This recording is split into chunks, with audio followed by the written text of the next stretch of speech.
마태복음 26장 추후의 성만찬 24장과 25장에서 말세와 종말에 관한 말씀을 마치시고 드디어 예수께서는 추후의 순간을 맞으시기 위해 예루살렘으로 입성하십니다.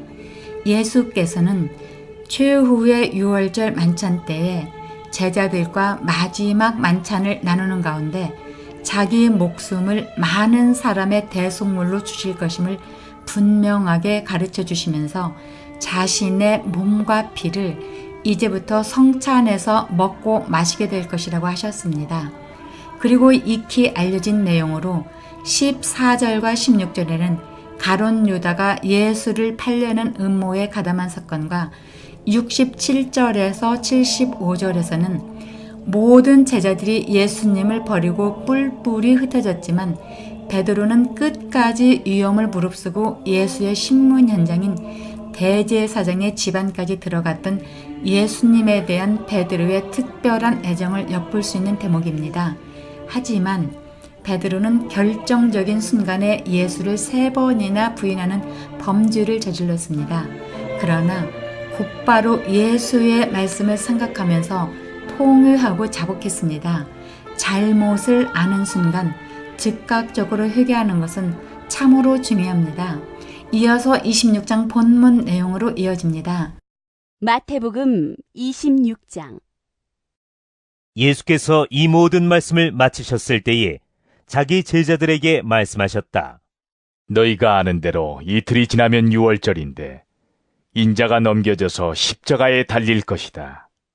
그 즈음에 대제사장들과 백성의 장로들이 가야바라는 대제사장의 관저에 모여서 예수를 속임수로 잡아서 죽이려고 모의하였다. 그러나 그들은 백성 가운데서 소동이 일어날지도 모르니 명절에는 하지 맙시다 하고 말하였다.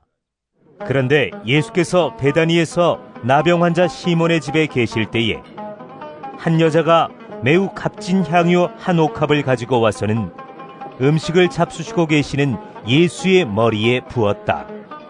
그런데 제자들이 이것을 보고 분개하여 말하였다. 왜 이렇게 낭비하는 거요? 이 향유를 비싼 값에 팔아서 가난한 사람들에게 줄 수 있었을 텐데요. 예수께서 이것을 보시고 그들에게 말씀하셨다. 왜 이 여자를 괴롭히느냐? 그는 내게 아름다운 일을 하였다. 가난한 사람들은 늘 너희와 함께 있지만 나는 늘 너희와 함께 있는 것이 아니다. 이 여자가 내 몸에 향유를 부은 것은 내 장례를 치르려고 한 것이다. 내가 진정으로 너희에게 말한다. 온 세상 어디서든지 이 복음이 전파되는 곳에서는 이 여자가 한 일도 전해져서 그를 기억하게 될 것이다. 그때에 12 제자 가운데 하나인 가룟 사람 유다라는 자가 대제사장들에게 가서 이렇게 말하였다. 내가 예수를 여러분에게 넘겨주면 여러분은 내게 무엇을 주실 작정입니까? 그들은 유다에게 은돈 30잎을 세마여 주었다. 그때부터 유다는 예수를 넘겨주려고 기회를 노리고 있었다. 무교절 첫째 날에 제자들이 예수께 다가와서 말하였다. 우리가 선생님께서 유월절 음식을 잡수시게 준비하려고 하는데 어디에다 하기를 바라십니까? 예수께서 말씀하셨다. 성 안으로 아무를 찾아가서 선생님께서 말씀하시기를 내 때가 가까워졌으니 내가 그대의 집에서 제자들과 함께 유월절을 지키겠다고 하십니다 하고 그에게 말하여라. 그래서 제자들은 예수께서 그들에게 분부하신 대로 하여 유월절을 준비하였다. 저녁 때가 되어서 예수께서는 12 제자와 함께 식탁에 앉아 계셨다. 그들이 먹고 있을 때에 예수께서 말씀하셨다. 내가 진정으로 너희에게 말한다. 너희 가운데 한 사람이 나를 넘겨줄 것이다. 그들은 몹시 걱정이 되어 저마다 주님, 나는 아니지요. 하고 말하기 시작하였다. 예수께서 대답하셨다. 나와 함께 이 대접에 손을 담근 사람이 나를 넘겨줄 것이다. 인자는 자기에 관하여 성경에 기록되어 있는 대로 떠나가지만 인자를 넘겨주는 그 사람은 화가 있다. 그 사람은 차라리 태어나지 않았더라면 자기에게 좋았을 것이다. 예수를 넘겨줄 사람인 유다가 말하기를 선생님, 난 아니지요. 하니 예수께서 그에게 네가 말하였다. 하고 대답하셨다. 그들이 먹고 있을 때에 예수께서 빵을 들어서 축복하신 다음에 떼어서 제자들에게 주시고 말씀하셨다. 받아서 먹어라. 이것은 내 몸이다. 또 잔을 들어서 감사 기도를 드리신 다음에 그들에게 주시고 말씀하셨다. 모두 돌려가며 이 잔을 마셔라. 이것은 죄를 사하여 주려고 많은 사람을 위하여 흘리는 나의 피, 곧 언약의 피다. 내가 너희에게 말한다. 이제부터 내가 나의 아버지의 나라에서 너희와 함께 새 것을 마실 그날까지 나는 포도나무 열매로 빚은 것을 절대로 마시지 않을 것이다. 그들은 찬송을 부르고 올리브 산으로 갔다. 그때 예수께서 제자들에게 말씀하셨다. 오늘 밤에 너희는 모두 나를 버릴 것이다.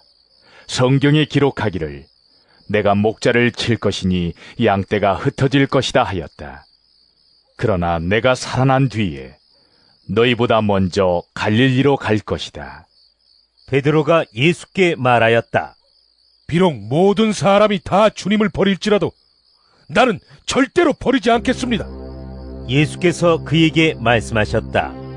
내가 진정으로 네게 말한다. 오늘 밤에 닭이 울기 전에 내가 3번 나를 모른다고 할 것이다. 베드로가 예수께 말하였다. 주님과 함께 죽는 한이 있을지라도 절대로 주님을 모른다고 하지 않겠습니다.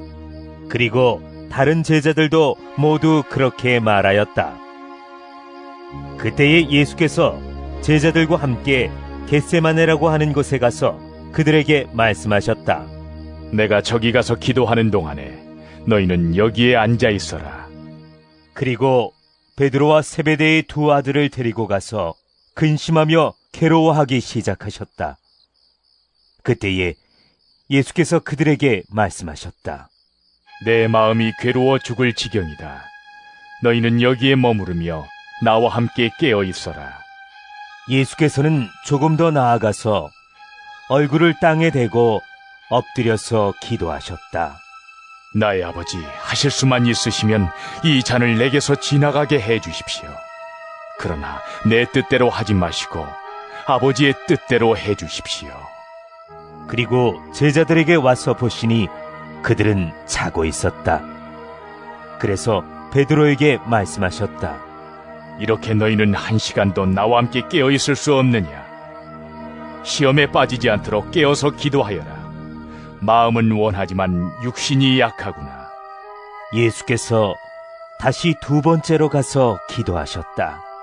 나의 아버지, 내가 마시지 않고서는 이 잔이 내게서 지나갈 수 없는 것이면 아버지의 뜻대로 해 주십시오. 예수께서 다시 와서 보시니 그들은 자고 있었다. 그들은 너무 졸려서 눈을 뜰 수 없었던 것이다. 예수께서는 그들을 그대로 두고 다시 가서 또다시 같은 말씀으로 3번째로 기도하셨다.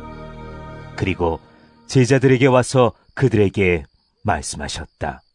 이제 남은 시간은 자고 쉬어라. 보아라, 때가 이르렀다. 인자가 죄인들의 손에 넘어간다. 일어나서 가자. 보아라, 나를 넘겨줄 자가 가까이 왔다. 예수께서 아직 말씀하고 계실 때에 12 제자 가운데 하나인 유다가 왔다. 대제사장들과 백성의 장로들이 보낸 무리가 칼과 몽둥이를 들고 그와 함께하였다. 그런데 예수를 넘겨줄 자가 그들에게 암호를 정하여 주기를 내가 입을 맞추는 사람이 바로 그 사람이니 그를 잡으시오. 하고 말해 놓았다. 유다가 곧바로 예수께 다가가서 안녕하십니까, 선생님. 하고 말하고 그에게 입을 맞추었다. 예수께서 그에게 친구여, 무엇하러 여기에 왔느냐?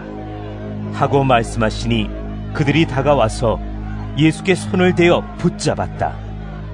그때 예수와 함께 있던 사람들 가운데 한 사람이 손을 뻗쳐 자기 칼을 빼어 대제사장의 종을 내리쳐서 그 귀를 잘랐다. 그때에 예수께서 그에게 말씀하셨다. 네 칼을 칼집에 도로 꽂아라. 칼을 쓰는 사람은 모두 칼로 망한다. 너희는 내가 나의 아버지께 당장에 12군단 이상의 천사들을 내 곁에 세워주시기를 청할 수 있다고 생각하지 않느냐? 그러나 그렇게 되면 이런 일이 반드시 일어나야 한다고 한 성경 말씀이 어떻게 이루어지겠느냐? 그때에 예수께서 무리에게 말씀하셨다. 너희는 강도에게 하듯이 칼과 몽둥이를 들고 나를 잡으러 왔느냐? 내가 날마다 성전에 앉아서 가르치고 있었건만 너희는 내게 손을 대지 않았다. 그러나 이 모든 일을 이렇게 되게 하신 것은 예언자들의 글을 이루려고 하신 것이다. 그때의 제자들은 모두 예수를 버리고 달아났다. 예수를 잡은 사람들은 그를 대제사장 가야바에게로 끌고 갔다. 거기에는 율법 학자들과 장로들이 모여 있었다. 그런데 베드로는 멀찍이 떨어져서 예수를 뒤따라 대제사장의 집 앞마당에까지 갔다. 그는 결말을 보려고 안으로 들어가서 하인들 틈에 끼어 앉았다. 대제사장들과 온 공의회가 예수를 사형에 처하려고 그분을 고발할 거짓 증거를 찾고 있었다. 많은 사람이 나서서 거짓 증언을 하였으나 쓸만한 증거는 얻지 못하였다. 그런데 마침내 두 사람이 나서서 말하였다. 이 사람이 하나님의 성전을 허물고 사흘 만에 세울 수 있다고 하였습니다. 그러자 대제사장이 일어서서 예수께 말하였다. 이 사람들이 그대에게 불리하게 증언하는데도 아무 답변도 하지 않소. 그러나 예수께서는 잠자코 계셨다. 그래서 대제사장이 예수께 말하였다. 내가 살아계신 하나님을 걸고 그대에게 명령하니 우리에게 말해주시오. 그대가 하나님의 아들 그리스도요? 예수께서 그에게 말씀하셨다. 당신이 말하였소. 그러나 내가 당신들에게 다시 말하오. 이제로부터 당신들은 인자가 권능의 보좌 오른쪽에 앉아있는 것과 하늘 구름을 타고 오는 것을 보게 될 것이요. 그때에 대제사장은 자기 옷을 찢고 큰 소리로 말하였다. 그가 하나님을 모독하였소. 이제 우리에게 이 이상 증인이 무슨 필요가 있겠소? 보시오, 여러분은 방금 하나님을 모독하는 말을 들었소. 여러분의 생각은 어떠하오? 그러자 그들이 대답하였다. 그는 사형을 받아야 합니다. 그때에 그들은 예수의 얼굴에 침을 뱉고 그를 주먹으로 치고 또 더러는 손바닥으로 때리기도 하며 말하였다. 그리스도야, 너를 때린 사람이 누구인지 알아맞혀 보아라. 베드로가 안뜰 바깥쪽에 앉아 있었는데 한 하녀가 그에게 다가와서 말하였다. 당신도 저 갈릴리 사람 예수와 함께 다닌 사람이네요. 베드로는 여러 사람 앞에서 부인하였다. 나는 네가 무슨 말을 하는지 모르겠다. 그리고서 베드로가 대문이 있는 데로 나갔을 때에 다른 하녀가 그를 보고 거기에 있는 사람들에게 말하였다. 이 사람은 나사렛 예수와 함께 다니던 사람입니다. 그러자 베드로는 맹세하고 다시 부인하였다. 나는 그 사람을 알지 못하오. 조금 뒤에 거기에 서 있는 사람들이 베드로에게 다가와서 베드로에게 말하였다. 당신은 틀림없이 그들과 한패요. 당신의 말씨를 보니 당신이 누군지 분명히 드러나오. 그때의 베드로는 저주하며 맹세하여 말하였다. 나는 그 사람을 알지 못하오. 그러자 곧 닭이 울었다. 베드로는 닭이 울기 전에 네가 나를 3번 부인할 것이다 하신 예수의 말씀이 생각나서 바깥으로 나가서 몹시 울었다.